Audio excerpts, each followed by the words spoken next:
Good morning. सुबह के 8 बज रहे हैं और मैं बड़े आराम से बिस्तर पे अभी सोया हुआ हूँ। जैसा आप लोगों को पता है कि पहाड़ों में ठंड हो चुकी है और सुबह उठने का मन तो बिल्कुल भी नहीं करता। बाहर का मौसम देखने के लिए मेरे बेड के पास ये खिड़की लगी है। मैं जब भी सुबह उठता हूँ तो सबसे पहले इसको खोल के बाहर का मौसम देखता हूँ, कहीं बारिश तो नहीं हो रही है। अगर बारिश हो रही है तो फिर और टाइम तक सोया जाएगा, अगर बारिश नहीं हो रही है तो भाई फिर तो उठना ही पड़ेगा। पूरब से निकलती हुई धूप पश्चिम में खड़े इन पहाड़ों पे गिरती है। इन पहाड़ों को देखकर ऐसा लगता है जैसे कि सोने के आभूषण पहने हों। पहाड़ों में इस महीने बहुत ज़्यादा काम होता है। वैसे मुझे नॉर्मली ये काम करना नहीं पड़ता जो अभी मैं सिंचाई कर रहा हूँ, लेकिन इतना ज़्यादा काम होने के बाद मेरी मम्मा ने मुझे कुछ काम दिए हैं। अभी मैं सुबह उठा हूँ तो मेरी दिनचर्या की शुरुआत हो चुकी है। सबसे पहले मुझे अपने घर के पास उगाई गई सब्जियों को पानी देना है। अब अगर आपको सब्जियां खानी है तो उसको उगाने के लिए पूरी मेहनत करनी पड़ती है, तो इसलिए हम भी मेहनत कर रहे हैं ताकि हरी सब्जियां खा सकें।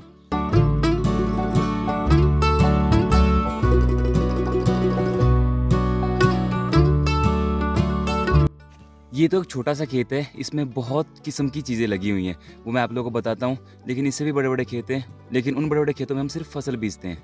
मेरे छोटे से बगीचे में एप्पल, मैंगो, लेमन, ये भी एप्पल का, ये संतरे का एंड फिर वो संतरे का, और ये छोटी मोटी सब्जियां लगी हैं। पहले वाला जो खेत था वो पूरब की तरफ था और ये वाला जो खेत है ये पश्चिम की तरफ है।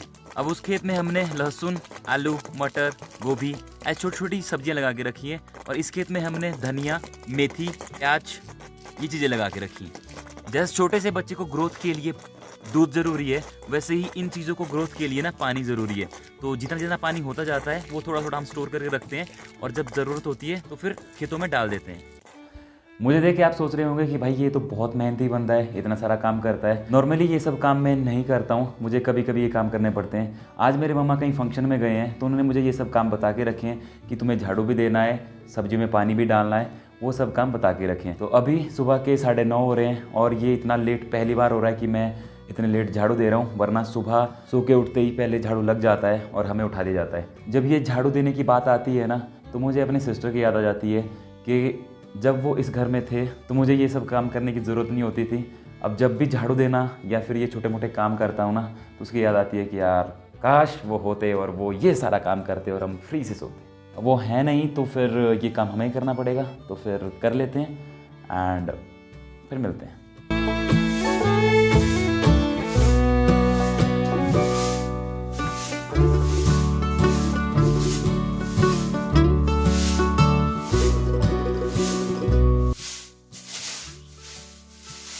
तो अभी मैं नए घर से शिफ्ट होके पुराने घर में आ गया हूँ और यहाँ पे झाड़ू लगा रहा हूँ। सुबह के 10:30 हो चुके हैं।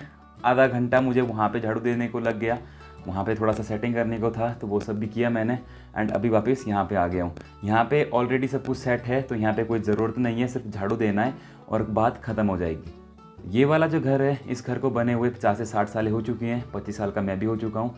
मैं बचपन से यहीं से रह रहा हूँ, अब जाके नया घर तैयार हुआ है, लेकिन फिर भी मैं प्रेफर करता हूँ कि मैं यहीं पे रहूँ, क्योंकि मुझे यहाँ पे ना सुकून, शांति, हर चीज़ यहीं पे मिलती है। चाहे मुझे दोपहर में रेस्ट करना हो या फिर शाम को सोना हो, मैं सोने के लिए इधर इस घर पे ही आता हूँ। पुराना पूरा घर हमारा मिट्टी से बना हुआ है, इसमें मिट्टी की चिनाई की गई है। वो कैसे होती है वो सब कभी आप लोगों को बताऊँगा, जब कभी अगर गाँव में ऐसा घर बनेगा। वैसे मुझे लग नहीं रहा कि बनेगा, अगर कभी ऐसा हुआ तो आप लोगों को ज़रूर बताऊंगा। मिट्टी का घर होता है, उसको बनाने के लिए 2 बड़े बड़े ऐसे लक्कड़ होते हैं। उसमें क्या करते हैं कि उनको ऐसे बिल्कुल सेट करके रखते हैं और उसमें मिट्टी डालते हैं एंड उसको जोर जोर से कूटते हैं। इस घर में हमारे 10 से 12 रूम्स थे, अब इसमें सिर्फ 5 रूम्स बचे हैं, 2 जो कि नीचे हैं एंड 2 यहाँ ऊपर और एक मेरे सामने और एक ये वाला हॉल। इसे आप हॉल कह सकते हो, लेकिन पहाड़ी भाषा में से पोंडा कहा जाता है। इसमें बहुत सारी खिड़कियाँ हैं, 1 2 3 4 5 6 7 8 खिड़कियाँ यहाँ पे लगी हुई हैं। अलग रूम्स में जो खिड़कियाँ हैं वो अलग हैं। इस घर की कंस्ट्रक्शन भी आप लोगों को पूरा बताऊंगा, पूरा कभी टूर दूंगा, लेकिन फ़िलहाल मैं आप लोगों को बता दूं कि ये पूरा घर मिट्टी से बना हुआ है और आज भी हम इसकी लिपाई पुताई करते हैं। अभी जब दिवाली थी तो इसकी पूरी साफ़ सफाई की गई और लिपाई पुताई की गई। आजकल नॉर्मली हर घर में रॉड और गीज़र का यूज़ किया जाता है पानी को गर्म करने के लिए या नहाने के लिए, लेकिन हमारे पहाड़ों में, पहाड़ों के गांव में आज भी इस यंत्र का यूज़ किया जाता है। इसे कहते हैं तांबिया।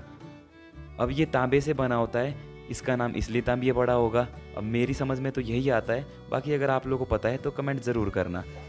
नॉर्मली हमारे पहाड़ों में ऐसे चूल्हे यूज़ नहीं किए जाते।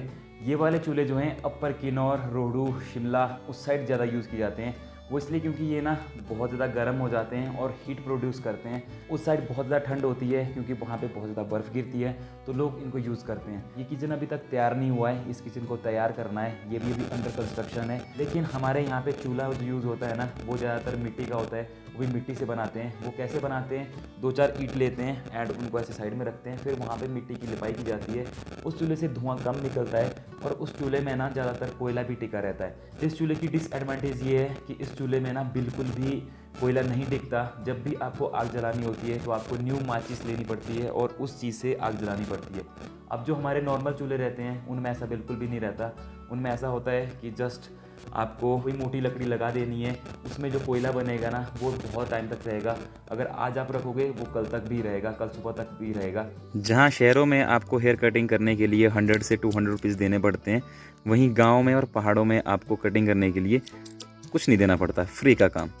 तो भाई आप लोग सोच रहे हो कि आंगन में क्यों बैठ गया, तो जैसे मैं आंगन में आया ना अपने, तो मैं ये फसल जो भी रखी है ना, यहाँ पे जो भी चीज़ें रखी हैं इनको अंदर ले जाने वाला था। तो मुझे ध्यान आया कि चलो आप लोगों को बता देता हूँ कि आंगन में एक्चुअली रखा क्या क्या अभी।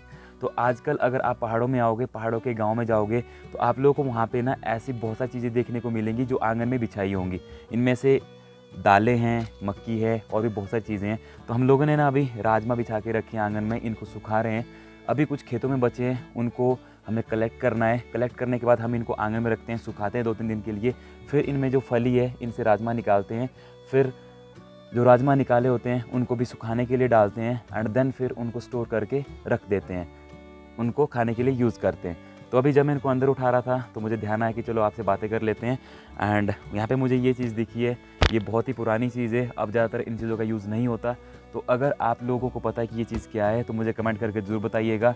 अगर आपके यहाँ भी अभी भी ये चीज़ यूज़ होती है तो मुझे कमेंट ज़रूर करना कि इसको आपके इधर कहते क्या हैं। बाकी मैं आप लोगों को नेक्स्ट वीडियो में बताऊंगा कि हमारे यहाँ इसको क्या कहते हैं। वीडियो मैंने कुछ अलग तरीके से बनाया है, होप सो आप लोगों को पसंद आया होगा। अगर वीडियो पसंद आए तो लाइक कर देना, शेयर कर देना, कमेंट कर देना और चैनल पे नए हो तो सब्सक्राइब करना मत भूलना। मिलते हैं नेक्स्ट ब्लॉग में, तब तक के लिए जय श्री राम, खुदा हाफिज़, सत श्री अकाल।